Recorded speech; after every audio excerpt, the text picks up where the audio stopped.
Le transport français contribue déjà fortement au financement des infrastructures avec plus de 7 milliards d'euros qui est destiné. Il y a 1 an et demi de cela, la ministre avait émis le souhait de faire contribuer les transporteurs, donc les véhicules étrangers.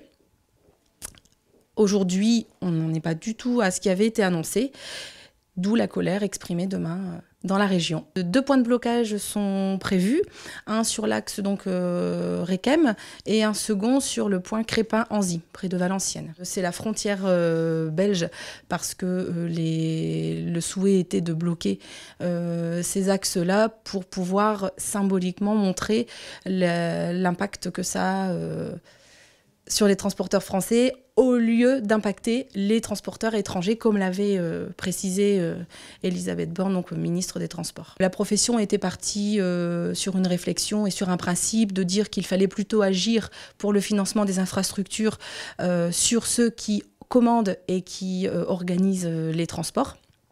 Malheureusement, je vous l'ai dit, le gouvernement n'a pas étudié cette proposition. Toutefois, les sénateurs, donc cette semaine, ont clairement compris que cela n'était pas du tout favorable au transport français, en effet, et que ça n'impacterait pas non plus, la décision qu'a pris le gouvernement n'impacterait pas non plus les transporteurs étrangers. Donc la proposition de contribution qui a été faite par la profession donc, est bien orientée vers ceux qui commandent et organisent les transports.